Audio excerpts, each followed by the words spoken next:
So you're going back to 1986.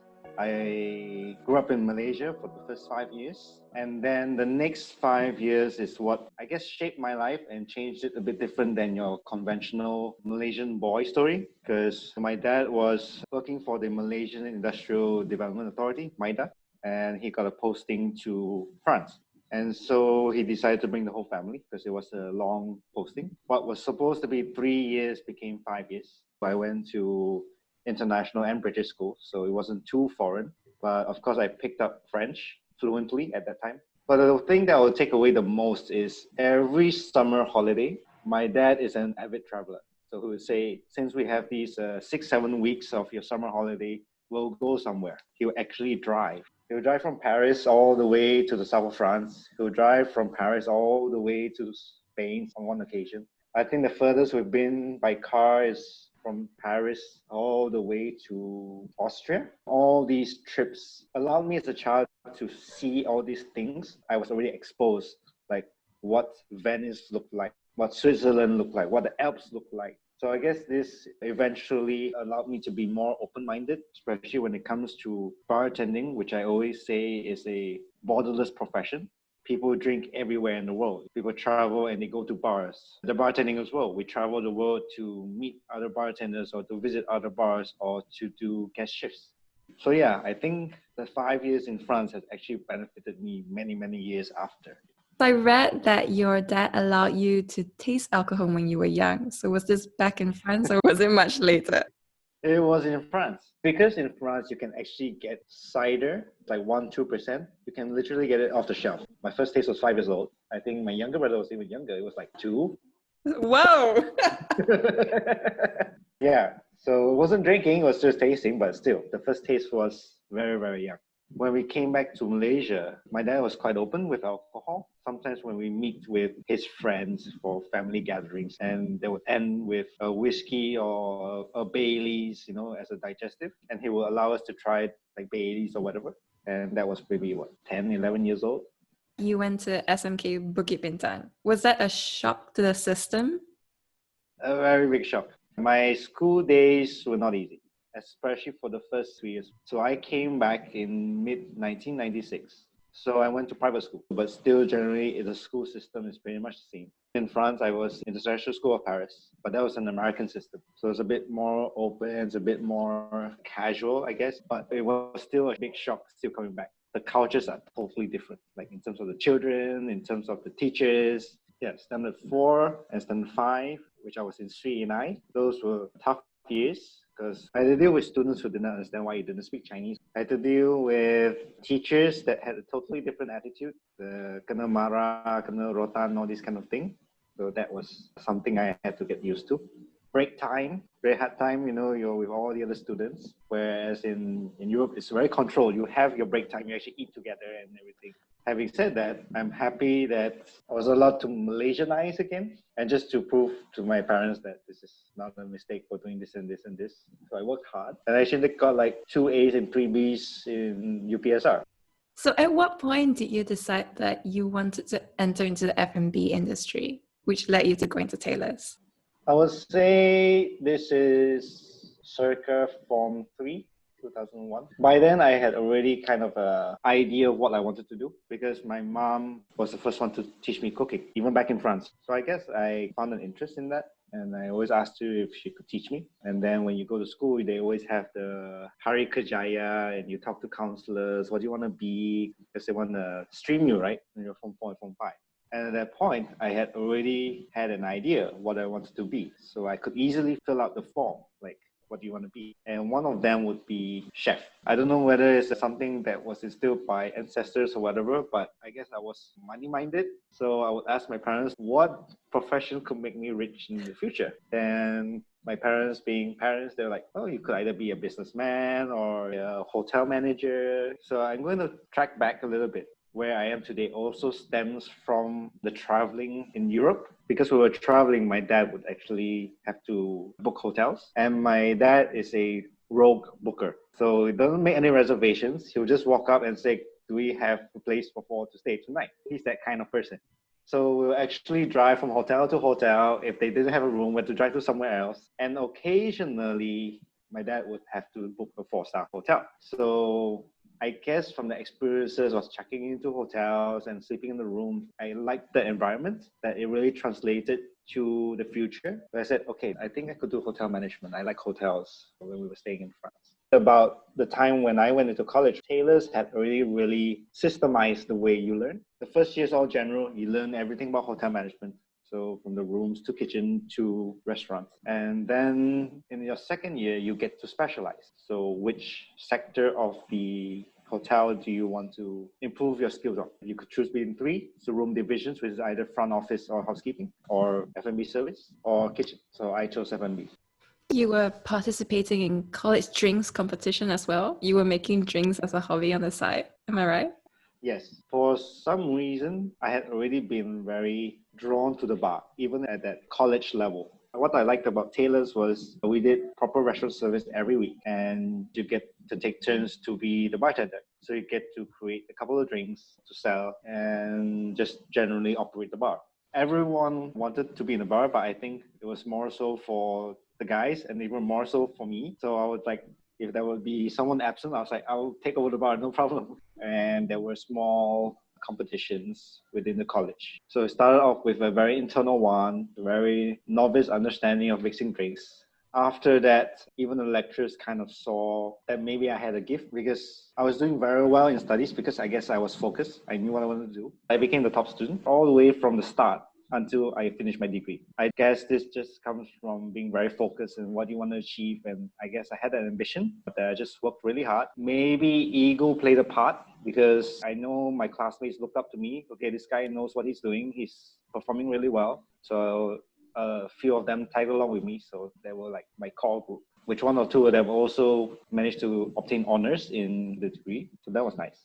So you ended up going to Hilton KL, and then you were working as team member in Senses Restaurant, which I understand is a fine dining restaurant. Yes. What was that transition like, suddenly working in a professional fine dining atmosphere?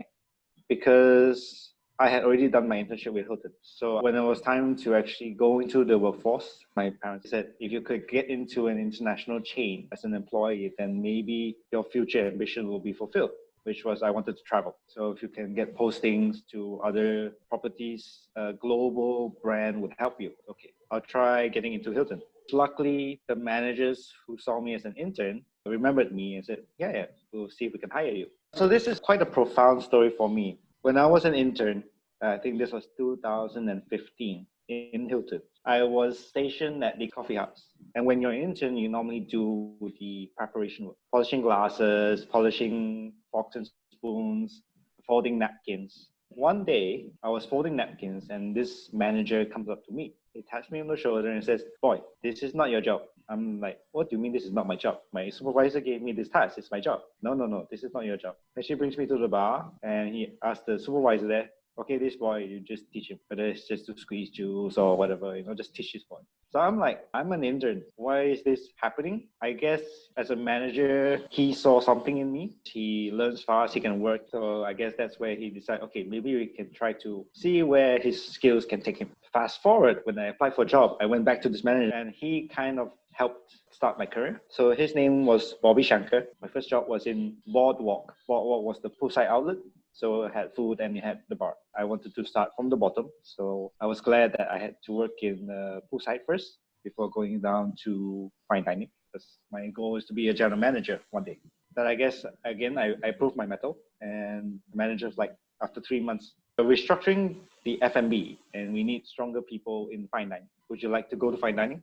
It was a bit intimidating at first because I didn't know what to expect. At that point, fine dining was quite a big thing in KL. And if you worked in fine dining, basically, there's a lot of expectations. But I guess, again, maybe it's really a calling.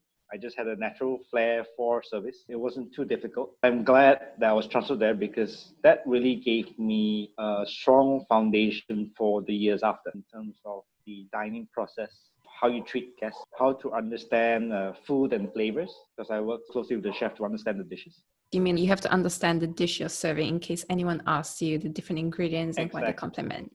So at that time, we went really in depth how is this sauce cooked, just in case there are ingredients or elements that go in that actually allergens to people. So from there, I learned to break down flavors. I learned what goes together in the dish. It even shows through now when I apply to making cocktails. Why does it go in? And I'll explain to you like what's inside. So yeah, senses gave me a very strong foundation. But at senses, there wasn't really mixed drinks because there was a lobby bar. So one of my mentors at the time was actually, of course, the chef, but also Roderick Wong. Roderick Wong was the founder of the Sommelier Association of Malaysia. And he guided me as well in terms of wines and understanding of the basics. So soon after, Diageo World Class Bartender of the Year launched, and there was an internal competition, Hilton, which you joined. Yes. Can you share a bit about how that all transpired? The first competition that I did was called Finlandia, which funnily enough is almost exactly 12 years ago. And what the hotel does normally, when they want to send representatives from a hotel, they do an internal first. So they'll say, okay, every outlet you can send 2 participants to try out, then we'll select 4 from there to represent the hotel.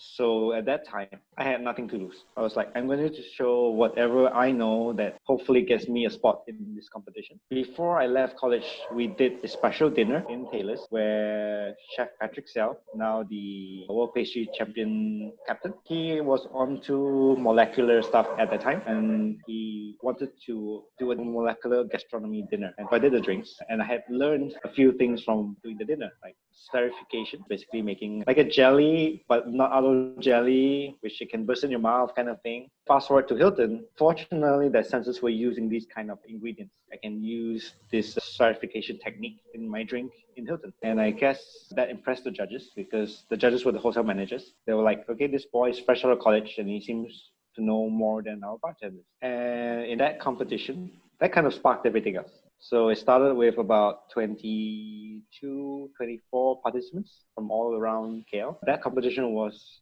intimidating. I'm up against people who are much more experienced than me. 2 years, 4 years, 6 years. They all seem to look the part. I'm still like a student fresh out of college. Long story short, I came in runner-up. So I'm like, okay, maybe it's a fluke or something. So the Diageo competition, basically, because I had done very well in the Finlandia one, the managers were already like, you seem like a good candidate because you already won runner-up. Will automatically enter for you for the next one. So Diageo was a very big competition. At that point in time, I had no idea what it was. But it was a competition that really tests you as a bartender, from your product knowledge to cocktail making, to your technique, to product knowledge, to communication. I think at the time it was quite a simple competition as well, right? Like now it's like 6 months long, but before it was a lot simpler. Yes. So it's simpler in the sense like you just need to come up with your signature cocktail, present it, and that's about it. So that happened in 2009. I remember that drink was called Sexy Senorita and inspired by Old Town White Coffee, hazelnut flavor. So that was one of my favorite coffees at the time. So I said, can I transform this into a drink? So yeah, worked with the chef. Not so much in the actual flavor of the drink, but how to present it and how to apply the overall experience in terms of drinking for competition. How was the process like of creating this one drink? So that drink was creamy. So it went from trying, do I use full cream? Do I use just milk? Do I use cream and milk? Do I use normal hazelnuts? Do I roast the hazelnuts? Which liqueur is a sweetener? Do I use honey? Do I use agave syrup? Because I was using tequila. At that time, it was simplified because I had just like, okay, I want this hazelnut drink to transform into alcohol. What alcohol do I put it in? So I researched on cocktails that had similar structure. And then for some reason, I chose tequila and it worked. So what was it like after you won? I think you seriously considered bartending as a career, right? And they soon shifted you to Vintage Bank. Yes, I seriously considered, but I guess that's where managers really play a role. That's also translated into me being a business owner now and how I manage the team is to find people's talents and see how to groom it. The Diageo competition was also a very profound moment. It was held home ground in Hilton Kuala Lumpur. There was about 14 competitors. Some competitors I never met before, 6 years in the industry, 8 years. So I said, okay, maybe I won't win. This is just for the experience. But I guess my managers had already trained me to do practice rounds and everything. So I was a bit more confident in doing it. So that competition was a kind of a fake it episode for me because I wasn't working in the bar, I was working in the restaurant. I don't have the skills to back me up, but I could perform that one drink really, really well. That coupled with the fact that I was fresh out of college, information was easy for me to absorb. there was a written examination for that competition. So I did quite well for that. And then coupled with the presentation, that boosted up my points. I think it was 12. All the competitors, they presented their drinks and they will ask questions like, why is your cocktail like this? Then they'll ask product knowledge. Why are you using Kettle One? Where does it come from? What vodka is it? Came to mind, and then it was the same. So I had a story to tell, and then when they ask questions like, what is this tequila made from? Where does it come from? Or other competitors, they could answer maybe one question and then they can't answer the next one, but I answered all of my questions. After my round, the host of the competition, he declared me winner on the spot. So I'm like, is this a dream or something? No, I don't think this should happen. I should wait for the announcement. No, he declared me winner on the spot. That was profound because like, okay, that means I might have something here. So yeah, was the champion for Malaysia 2009. Top 3 from Malaysia went down to Singapore. That was also very intimidating because Singapore already in a way established themselves as a place to drink. So they'll bring us around and then you go to the competition venue, which at that point was at the St. Regis. We were going up against 6 other Singaporeans who were already bar managers and established bartenders. I came in run-up. I said, okay, I could do this, but at the same time, it also said, I'm not a bartender because the second round was a speed round. Here's 6 drinks. Here's a mojito, old-fashioned, blah, blah, blah, blah. Make it in 8 minutes. So I had no experience to back me up. I never made a mojito in my life up to that point. I know of the recipes, I know of what it is, but I never made it. So I had no idea. And then I rightfully lost that year for the World Class competition because I would have shamed Singapore, Malaysia if I had gone to globals. So after that, managers were like, okay, you're doing really well in bar, so no more fine dining for you. We're transferring you down to the bar. So that's when I transferred down to Vintage Bank. I was transferred down as a team member first and promoted at the same time. So they said they're going down to the bar and you're now a team lead. It was a challenge because I had no bar experience. And now coupled with the fact that I need to, in a way, supervise the team that was very new. That 2010, I tried entering competition again, but I didn't do so well because I concentrated my energy on building my career. So what was the reason behind you leaving Hilton? Because you then went to be manager at Hoof Restaurant while doing consultancy and organized gigs. Correct. Partially, it was the hotel was not giving me what I want. I wanted to move up the ranks. Couldn't get an assistant manager position. When I resigned, they didn't really counter offer. So I was like, okay, I'm taking another job. And I guess I just wanted to open my mind. I like to see a lot of different angles because people always tell me, you work in a hotel, it's different. You work in an independent restaurant, it's different. So I just wanted to see what it is actually like to work in an independent restaurant. So what were the differences? Yes, big difference. First of all, the hierarchy. Hotels, you have a hierarchy, you have a system. You have your manager, you have your other departments to report to, you have your GM. Independent business has none of that. You're a manager and everybody else. Your direct report is the owner. In that sense, there's no filter. Good or bad is for people to debate.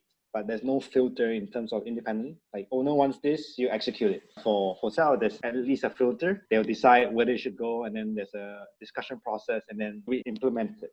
After Hoofed, I left the company to pursue competition.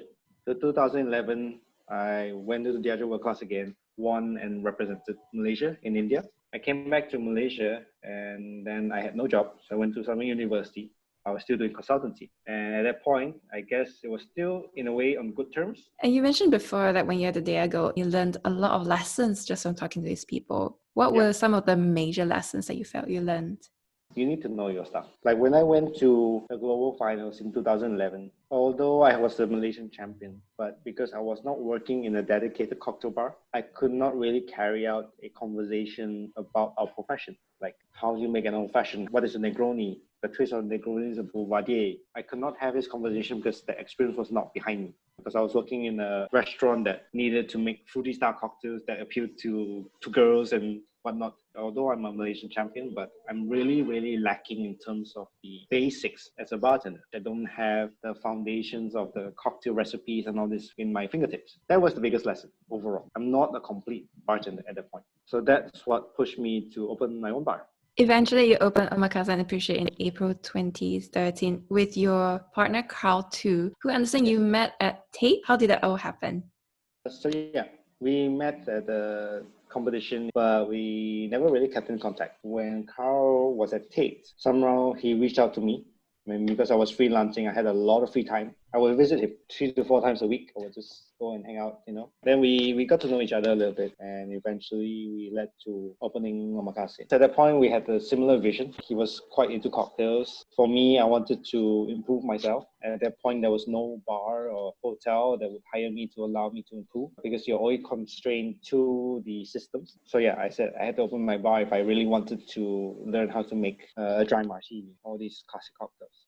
When did that urge to open your own bar start? I think it was 2011, 2012, because one Chinese New Year, one of my aunties were like, oh, my daughter has a cafe in Lebo Ampang. She needs a bit of help. She's not an F&B person, but you seem to be doing well in drinks. Can you go and help her? So I said, yes, okay, I will go and help and see how I can help. And from meeting her, I met the owner of the building, which is the owner of Ming and X. And just out of the blue, they were like, hey, we have a space downstairs. You might know what to do with it. It's been vacant for years. We don't know what to do with it. And at that point, I had already traveled to Singapore and there were already kind of specialty bars. I said, okay, this will be perfect for a speakeasy. But at that point of time, I was supposed to be posted to Jakarta for a job under Diageo. But economy was not doing well in the region. So they cut the position and I was left with no job. Then I was like, okay, I need to do something now. So then I said, okay, let's see if we can open the bar. Were you a bit concerned because, as I understand, the first 3 years that you were open, you were the only speakeasy in town. So yes. It was brand new in this country at least. Yes. But you were convinced it would take off. I was not convinced. I was convinced with my talent. I was convinced with what I can do with drinks and the exposure I have. I was not confident whether the business will take off. It was unusual. It was just pure word of mouth. People can't even find the door if they don't know what they're looking for. Yeah, it was really a big risk. It was probably set up for failure. But yeah, I think the stars were aligned and things were working for us. Yeah, it worked. 7 years. Yeah. And you were inspired by the 1920s Prohibition era in America for the whole setup. Yeah. Well, at that point of time, when you're into the global bartending scene and I met people from around the world, you kind of get a little bit of intel from all these people. And at the time, the cities that people will look to for bartending would either be London or New York. These are like very established cocktail markets. And one of the bars that was making waves in the world at that point in time was a bar called PDT, Please Don't Tell, in New York. So they were one of the first speakeasies to really globalize their brand. Like it really got out there. Everyone knew PDT, the new speakeasy of the world, and a lot of other bars followed through. So we just wanted to jump in on this trend. This seems cool. It's a no-brainer. 1920s Prohibition speakeasy, you know, it already says cocktails.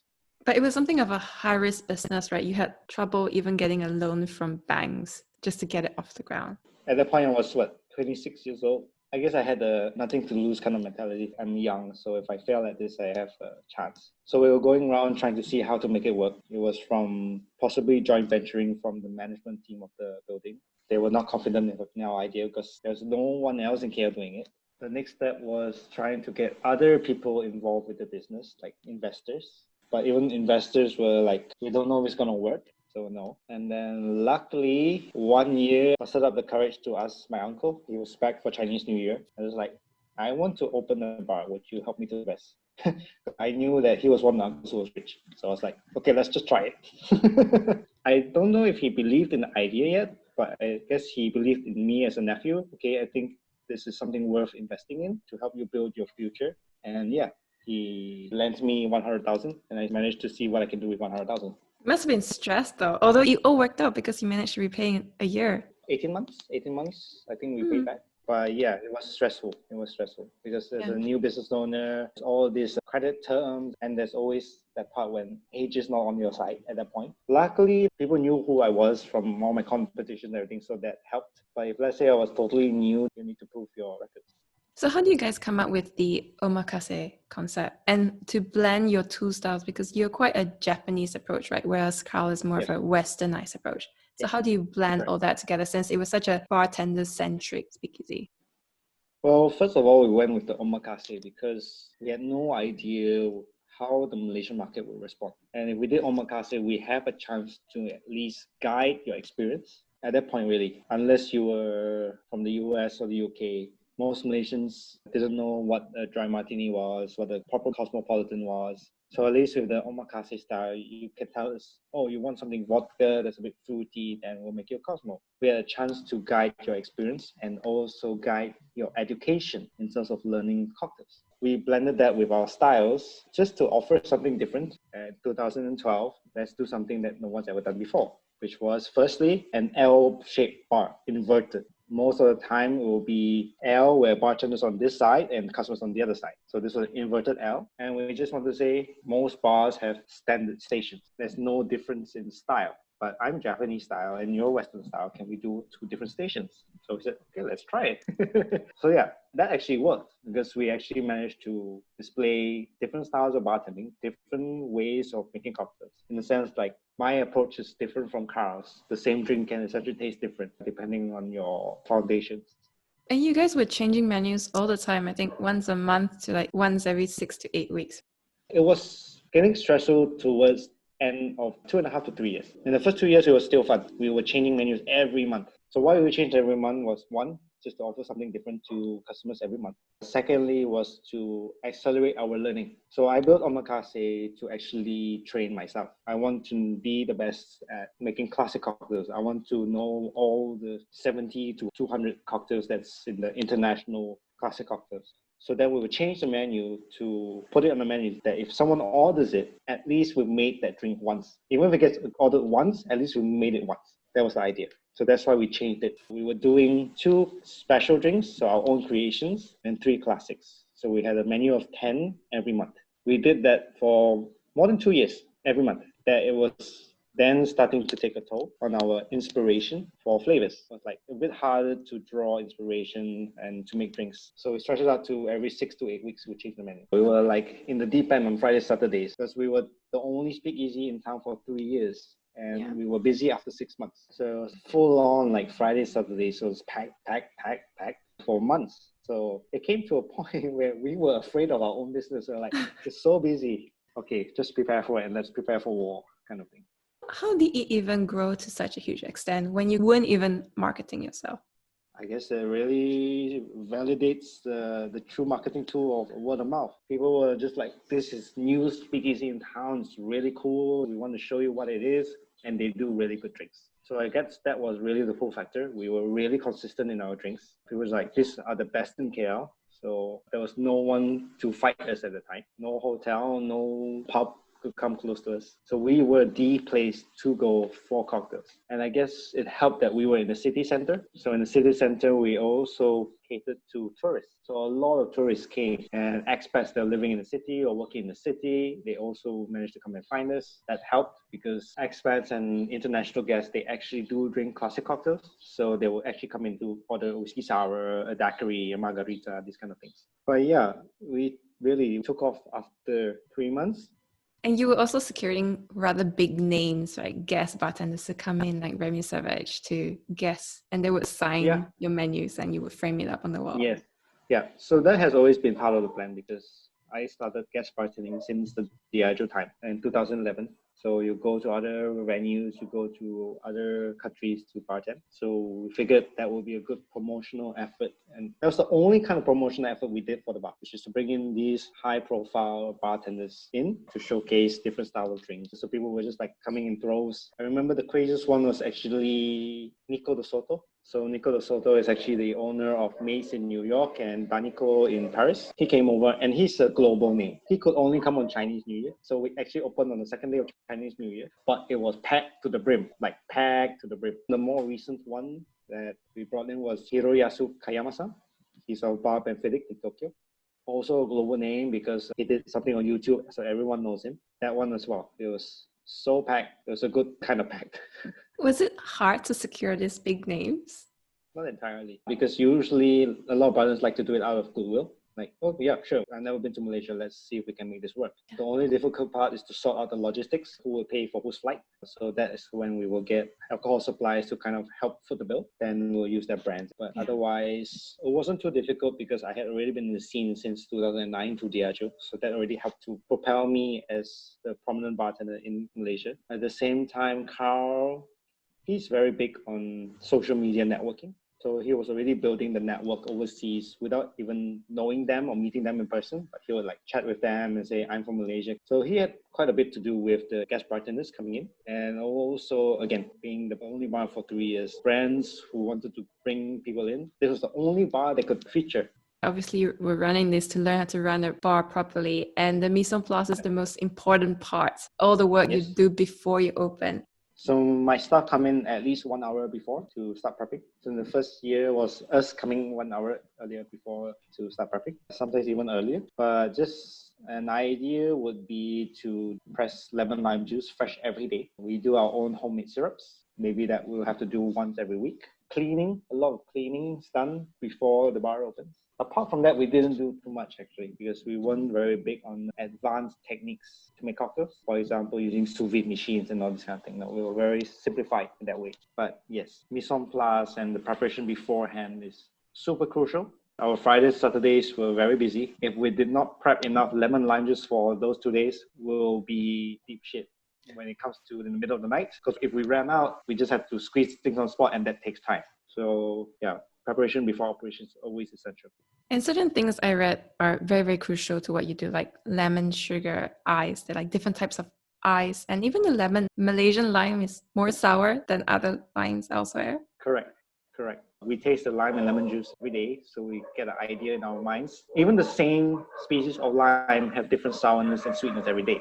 So then we need to adjust our recipes. The sugar syrup that we choose, influence texture. The ice is super important. How cold your ice is, the size and all this, it matters. There's so many things that go on behind the scenes, just like the kitchen. So much preparation that goes into making a dish. It's not as time consuming as making a dish, but the similar process happens for drinks.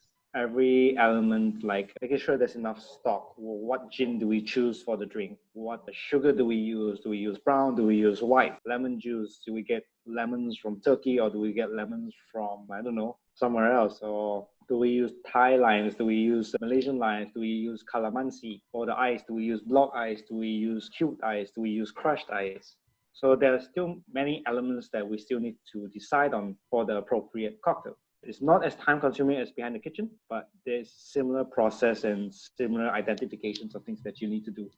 So within 2 years, you decided you wanted to give another shot at the Diageo competition to see how you had grown, and you went to the global finals again for the second time.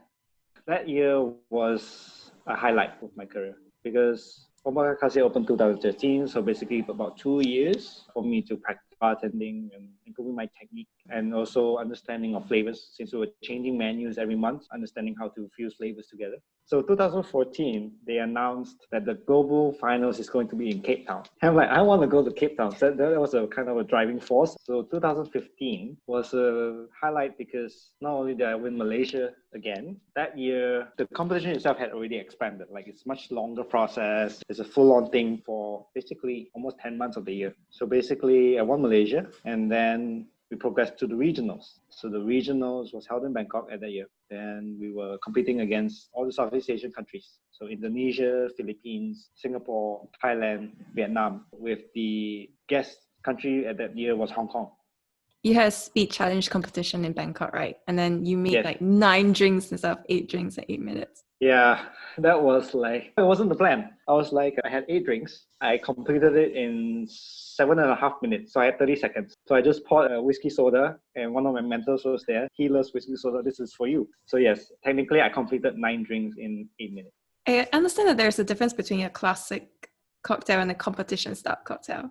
Yes, so classic cocktails are basically your basic recipes. So if you're a chef, you will learn your basic recipes for your sauces. Like you have a cream sauce, you have a tomato sauce, you have your basics. So similar for bar, we have our basic recipes, which are like dry martinis, which is just gin and vermouth. So then a competition style would usually be something of a riff on a classic or something totally original. So that's where you interject your original personality to the drink. After regional, going to Cape Town, it felt really nice because I felt like I was a full bartender. Like I could carry out a conversation with you about drinks. I could discuss to you about technique or ice. I wouldn't say I was still the best. There were still bartenders who are way more experienced than I was. But at that point, I felt I was much, much more complete than the past 2 Diageo competitions. And at that point, yes, I have much more room to grow, but I think this will set the tone for the next, how many years. Because you came back and then soon after Omakase Appreciation won the 10th spot of Asia's 50 best bars, right, in 2016. Yes, They must yes, have had a huge impact on you guys. It did, but not as much as we thought. So 2016, because I was doing competitions throughout my whole career up to that point, that the marketing for Omakase and Appreciate was just always there. I guess also doing very well in the competition helped boost the bar's name. Just to give you an idea, so 2015, out of about 60 bartenders, I was ranked 25th in the world. That's a big deal. So I guess that translated into the bar doing very well. Then in 2016, yes, we were announced 10 best bar in Asia. We appeared in local publications, and then people started to come. This must be the best bar in Malaysia, so we'll all go. And when we say we all go, we were getting families. Like mom, dad, sister, brother would all come to the bar because they thought it was a restaurant. Globally, of course, it propelled us onto a global scene a little bit more. We got more guest bartenders who wanted to come do guest shifts. But I wouldn't say that after we got the 10 best bar in Asia 2016, I wouldn't say that the business grew exponentially. It was kind of about the same. Do you think it's because it was also the start of the cocktail bar boom and everyone was opening a bar? I think there was also the 2015 Singapore Cocktail Festival. Everyone was coming in and taking a slice of that pie. Yes. I think you're absolutely right. So 2016 is the time when a lot of bars in KL started to open. People were looking for something new since they were already at Omakase for 3 years. So yeah, we saw our customers less because they were actually bar hopping and trying all the other bars. Because that was our goal actually with Omakase, which was to open up the industry. It took 3 years to do it, but yeah, we have bars to go to now. We have bars that are trying to do good cocktail programs. So it's encouraging to see. And I think finances is something you've mentioned before that was something you struggled with. I think especially when the GST, then the SST hit. Yeah, as a new business owner, I would say even 3 years into it, I was still a young entrepreneur. So still many things that I did not understand. And I did not have a team that could help the learning process. As a team, like I didn't have a full-time accountant. I didn't have a full-time like management team. It was just like me and Carl managing the whole thing. But yeah, as a young entrepreneur, we dealt with the punches. And one of them was to try to keep the business afloat with maintaining the cash flow. But what I never anticipated was there are more costs on the outside of the business that actually eats into your profits. If you make a certain amount of money, you have revenue tax. I knew there was revenue tax for the business, but I didn't know how much. So at the end of the year, like we had our profits, but it will all go to pay tax. So then we had nothing to push for the following year. The business would have been all right if we were not gung-ho young entrepreneurs, because we tried opening a new outlet in 2015, Sparrow. So that greatly affected our cash flow because a lot of money went there. 2015, the stars are not aligned in terms of business because while opening Sparrow, like the contractor stole money and ran away. So that also left a big dent in our cash flow. And then that GST and SST, because I was not an accountant, I did not know how to actually properly navigate it. So that was eating into the profits a little bit here, a little bit there. That just compounded over the years. And when, like I said, we were just dealing the punches that it comes. So I was just like trying to get help at that time. Can you help me? Do you think you can sort out my accounts? Or you should refer to a new accountant, but she's too expensive. Oh shit, okay, what do I do? So we tried to still make it work. But yeah, it was really a struggle since 2015, to be honest. So what would have been the biggest lesson for you looking back? What will you do differently? Do differently is get someone who can advise you on the finances, because that's ultimately what you're in it for. Business is to make money. Yes, the romantic side is to build a bar and a concept and a great place to go to, but ultimately the bottom line is money. I was not willing to invest more money in someone who can manage the money. I was like trying to get by with the cheapest possible option, which was getting you the basics like bookkeeping, and that's about it, which was not enough if you wanted to prolong your business. So that is what I'm doing for my current brand, which is getting someone who actually knows about finances and can advise you whether this is a good decision, is not a good decision, what you need to do next, or how to work around it. In November 2019, you actually had a conversation with Carl. Could you share a bit about how you came to the decision to close in December? Well, it came down to money. Is this still a feasible thing to keep on just plodding on and trying to recover, but it's not actually recovering? Because we were just able to pay off our stocks month on month. I was actually running to retail shops to buy on cash delivery basis because our accounts were basically being blacklisted. So it's a constant struggle that I don't want it to sound morbid, but it's like when you reach that point in your life, if you have so much debt people decide to commit suicide. So it's like, if we can't continue this business healthily, I think we should stop it so that we can do other things to recover back this cost and set it straight. So what was the plan when you decided to close the bar down? I mean, must have been lots of things that you had to start shutting down.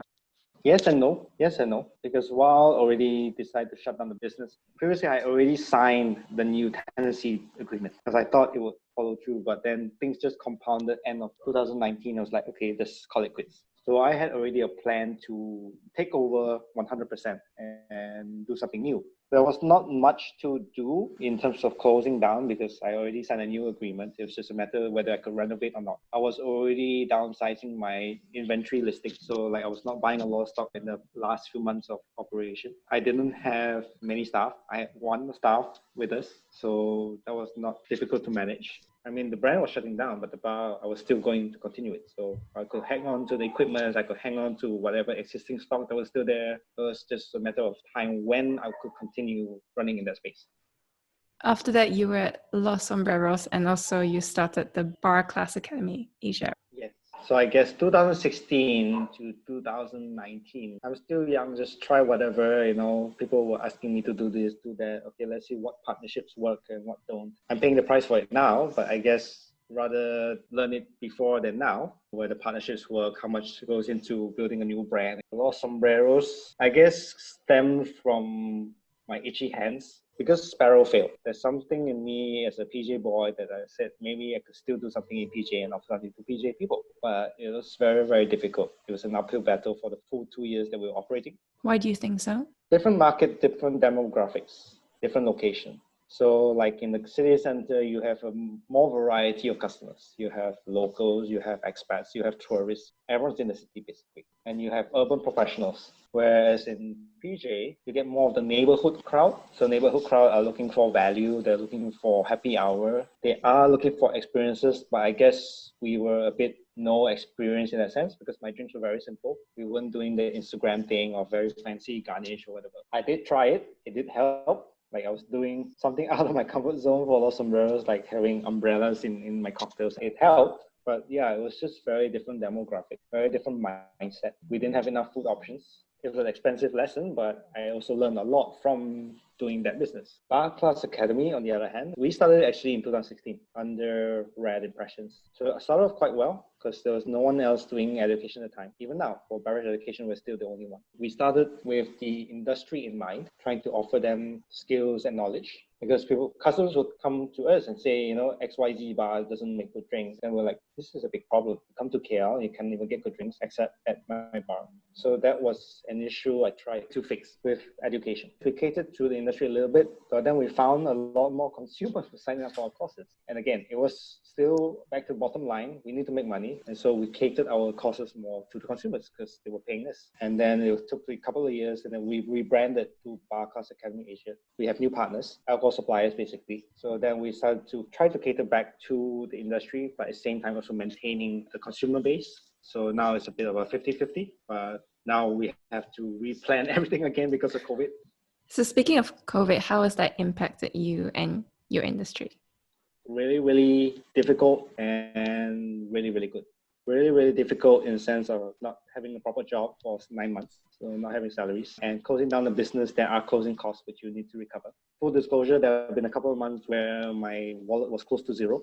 There's nothing in the bank, so that was worrying, very, very worrying. But good in the sense that now there are people who have given me opportunities that luckily I took. If it wasn't for me taking them, I would have been stupid. So like when Chef Takashi of Cilantro reached out to me and said, would you like to sell cocktails? And that led to the owner of Mikasa liking what I did, saying, hey, would you like to help us with the revamp of the restaurant? You can do your own brand in Mikasa. I said, yeah, I just need a space to work. So yeah, 2019 has been worse for the better, even mentally. I went to the lowest low, almost depression. Because like, what do I do in my life? The country is going crazy, not allowing alcohol, drink driving, everything. But in hindsight, it made me realize what I really love doing, which is bartending. There's nothing else that trumps it. So how do I make it work? Fortunately, doors have opened. I get to do it again. I guess when you go to the lowest low, you just need to open up. So previously to this year, I guess I was still very hard-minded. I was already running Omakase Appreciate. Yes, there were years that were in a way failing, but I think I know how to recuperate from this. So I was building a new business concept, but I still wasn't exactly reaching out to people. I was like, I think I can still do this on my own. But then this year I was like, okay, I don't think I can do all this on my own. So I started reaching out to people and talking to people. And I guess that really helped build a better understanding. Like some people will just ask questions that make you question whether it's the right way to do this or not. Like, what is the best way forward? Do we do one bar? Do we move back? When do we execute? Made my mind a bit more open this year, willing to accept more advice or ideas and opinions. So Mizukami is now my new bar collective. So Mizukami means Mizu in Japanese means water. Kami in Japanese means God, and Kami in our language means us. So I tried to build like a community. I was building a membership program, like flow with water, go with the punches. For 2 nights, I could not sleep. How do I make this work? I was thinking of it, how? And it came to a collective. So rather than have 2 bars, different concepts, they call it sister bars, like Kohli and Pahit. Similar management, but different concepts, different. So I just wanted one brand to kind of feature throughout. So then I said, can I do this and do sub-concepts? So this is the one in Mikasa, it's Mizukami Highball. Mizukami Highball is basically a reference from the izakaya concept because it's in the restaurant called Shiso, which is casual Japanese. I figured, okay, then that kind of clientele and that kind of concept would do well with whiskey highballs, which is whiskey and soda, basic gin and tonics. Classic cocktails, of course, that's never going to run away from wherever I build menus. And we're also doing 0 proof, so no alcohol. So yeah, Mizukami is now a collective. Highball is at Mikasa now. You can find me there 6 days a week. Mizukami Cocktail, that's the one that's going to be in the Ming and X space. That is slated for Q2 next year. As a collective, I'm trying as well to see if we can work with different venue partners to feature our menu so that you can eventually do like a Mizukami bar hop, can have different drinks in different locations. What's the best way to put your foot into the industry? Find a bar, get a job, and try to stay there for a while, like 6 months or 1 year. Even if it's not a good bar, at least you get to learn why that bar didn't work. Then when you progress to another place that's a bit more professional, then you get to identify, why this bar is much better than this bar. Rather than if you go in for 2-3 months and then basically you say, it's not suiting my working style, so I quit. You still haven't obtained the grasp of that business or of what you can do.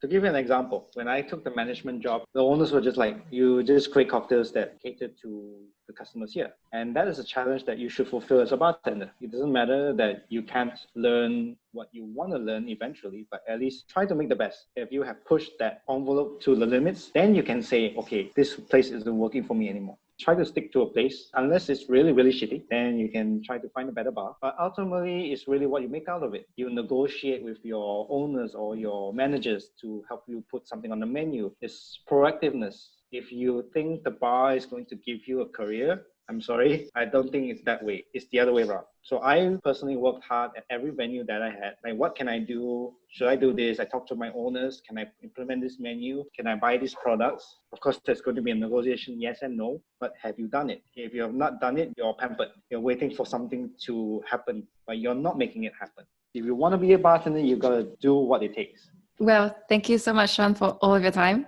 I normally end with all these questions. So the first one is, do you feel like you have found your why?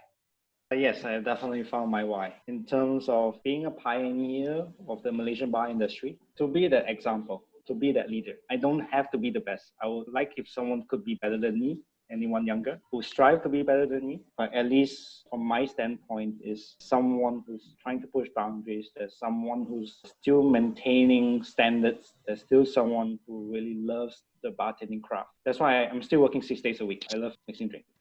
And what kind of legacy do you want to leave behind? I think I've already left the legacy, but now it's enforcing that legacy. I opened up Omakase Appreciate and everyone validates it that was the start of the cocktail scene. Although we were not the first speakeasy, but we were the first bar to really do cocktails 100%.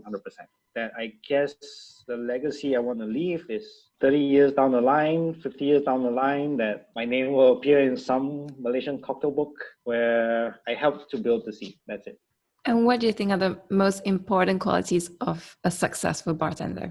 One, responsible for your job, responsible for what you do. Second quality is be humble. No matter where you've achieved, there's always someone better than you. There's always something you don't know. That's why I like talking to guests, because there's something I don't know. So especially like international, where you come from, what's good in your city. These are knowledge that's invaluable, because you never know, you'll be talking to somebody from the same place or similar location next week. Many years ago in Sunway, my chef colleague, he said he went to Turkey and he brought back a bottle, mineral water bottle. He said, Shawn, I think you should like this because you're in alcohol and everything. What is it? It's Palinka. Palinka is an Eastern European brandy. So I had never heard of it. Okay, this is Palinka. So he gave it to me. He said, you can have it. I really had a lot in Turkey. Many years later, I kept that bottle with me. And there was this one night that a couple of Caucasians came into the bar. One was an American and one was a Romanian. So we were just chit-chatting and I would occasionally ask, what do you normally drink? Or what is the alcohol that's from where you are? And then I had known that Romania also has Palinka. So then I was just like, we're just chatting. I can't remember the exact point, but I said, I have something for you. So I went back to my office and got this bottle of Palinka and I poured him a shot. And then he drank it. It's like, what is this? It's like, Palinka. It's like, how do you know Palinka? Yeah, because my friend went to Turkey and everything. And he was like, how do you have Palinka? You know, it's like, it's not available in this part of the world. Like, yeah, my chef friend and I kept it until today. So your lucky day today, you actually have Palinka. So it's these instances that you never know will happen. And it's your, in a way, I guess the satisfaction and part of the job as a bartender that I love, connecting with people on that level. So yeah, it's a hard job. It's a physical job. But if you really want to be in this, don't give up. And where can people go to connect with you and support your work and find out what you're doing? At the moment, you can come to Mikasa Hotel. We are in Shiso Dining. I'm there 6 days a week, usually off on Sunday. So other days you can find me. Q2 next year, I'll be more based in Mizukami Cocktail. That will act as our HQ, if that happens, hopefully Q2. But yes, currently highball. And that was the end of episode 34. The show notes and transcript for this episode can be found at sothismywhy.com/34. If you want to get updates on the latest episodes, as well as other fascinating things I learned over the course of the week, you can sign up for the weekly newsletter at the show notes link too. And stay tuned for next Sunday, because we'll be meeting the former CEO of IBM Malaysia, who also happens to be its very first female CEO. We talked about her life journey, transitioning from a technical to marketing division, why she took 2 sabbaticals at the peak of her career, and how she managed to stay relevant and thrive in her role as CEO. See you next Sunday!